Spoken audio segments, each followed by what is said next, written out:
Bíblia fala sobre o jejum. Qual a orientação sobre essa prática? Será que se eu jejuar, eu vou potencializar a oração, vou fazer com que Deus se agrade mais e talvez atenda o meu pedido? O que a Igreja Luterana pensa ou fala, ensina sobre o jejum? Você é o nosso convidado para estar junto conosco nesse breve vídeo para a gente refletir junto.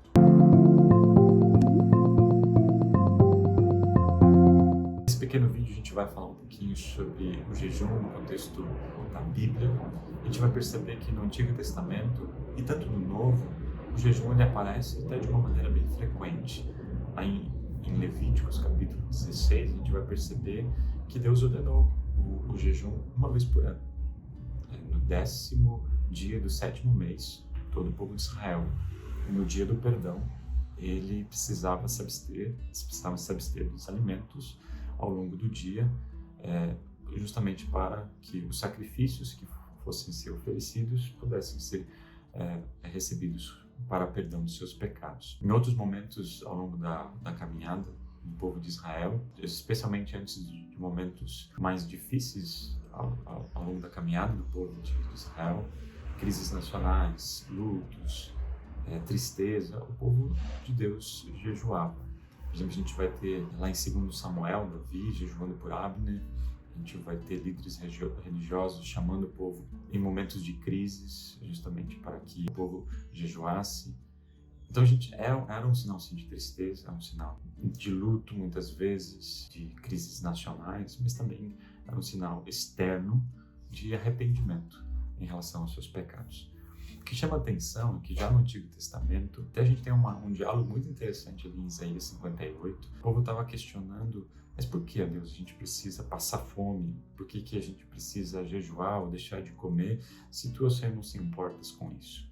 Interessante que a resposta de Deus também é nesse mesmo tom. Ele falou assim, mas quem disse que eu pedi para que vocês passem fome, coloquem roupas de pano grosseiro, fiquem um dia sem comer?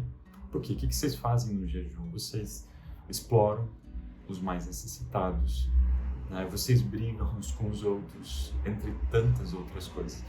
E a gente vai perceber que nesse texto de Isaías, capítulo 58, Jesus fala o que ele espera do jejum, né? Que nesse dia, ou no jejum, a gente possa libertar aqueles que estão presos injustamente. Nesse dia, ou ao praticar o jejum, a gente possa tirar o fardo das pessoas, ir ao encontro daqueles que estão com fardos, com pesadas cargas sobre os seus ombros, na verdade, aliviar a carga ou levar justamente, depois ele vai terminar o capítulo falando da luz verdadeira ou do próprio Deus, da presença do próprio Deus. Esse é um jejum que Deus espera, que Deus quer. Só que o que acontece ao longo dessa caminhada, já que a gente está tentando ir de uma forma um pouco mais cronológica, no Novo Testamento se intensificou o jejum de uma maneira tão grande que as pessoas estavam justamente sobrecarregadas com uma prática externa. Justamente nesse contexto, que no Novo Testamento a gente vai perceber que os líderes religiosos haviam intensificado ao ponto de exigirem 2 vezes por semana o jejum, ao invés de uma vez por ano, como lá em Levíticos a gente acabou de ser relembrado. Isso estava se tornando uma prática muito difícil, muito pesada, uma carga pesada, né, para o povo de Israel, para o povo de Deus. Então, nesse contexto, Jesus ele vai falando lá no Sermão do Monte, dizendo que as pessoas elas acabam se colocando como cara triste, justamente para demonstrar para as pessoas que eles estavam fazendo o jejum. E Jesus fala, não, quando vocês forem fazer o jejum, lavem o rosto, penteiem o cabelo e vivam o dia a dia da sua vida normalmente, sem com que as outras pessoas fiquem sabendo disso. Então a prática do jejum ela vai se tornar presente e constante na vida até do Novo Testamento, no tempo de Jesus, mas também no tempo da igreja.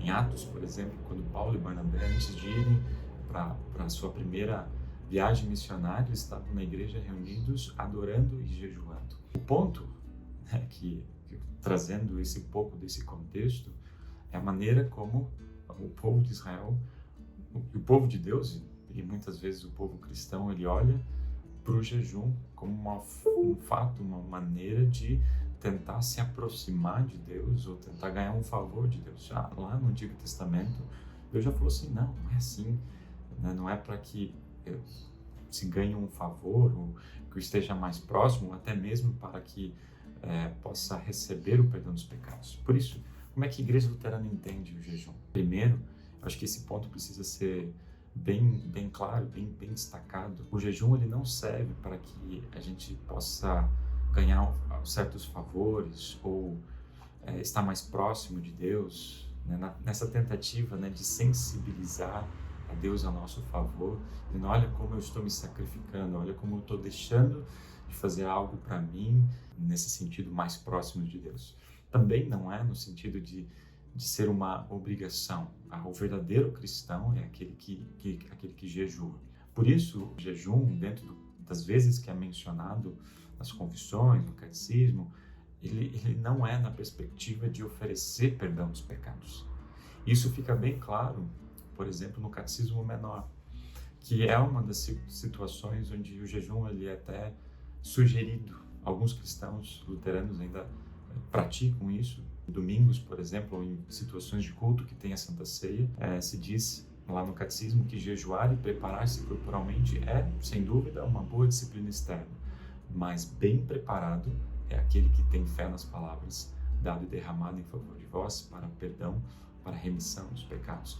O jejum a gente entende como um elemento externo, uma preparação externa, mas bem preparado é aquele que tem fé, aquele que crê que, por exemplo, o corpo e sangue de Cristo, a ceia, é para perdão dos pecados. Mas a gente vai ter possibilidades, situações onde as pessoas se utilizam do jejum como um elemento externo, uma maneira de levar e ter uma vida de devoção. Alguns utilizam o jejum ao longo do período da quaresma, se abstendo de algum alimento, alguma situação ao longo da vida. É importante justamente para que intensificar essa devoção para Deus, mas isso precisa ficar bem nítido e bem claro que não é uma forma de agradar a Deus ou de conquistar o perdão dos pecados ou de ganhar um favor especial. Nesse sentido, então, o jejum é um exercício externo, justamente para que aquele momento, aquela situação possa nos aproximar mais da palavra de Deus. E se a gente quiser realmente fazer uma boa dieta cristã, leia a palavra de Deus, fale com Ele em oração, deixe que essa luz, que essa mensagem,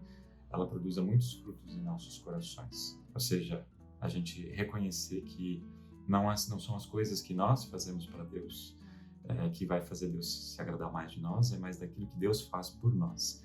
E a gente sabe disso quando a gente abre os nossos ouvidos, abre as nossas mentes, abre o nosso coração justamente para essa mensagem maravilhosa que Ele tem revelado para nós.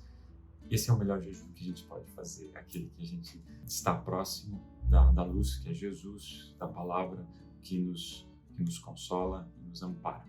Esse foi o Drops Luterano, aqui da Congregação Concórdia de Moema, São Paulo. Foi uma alegria ter você aqui conosco, pensando, refletindo sobre esse tema, e a gente vai conversando nos próximos vídeos. Fique com Jesus, até a próxima.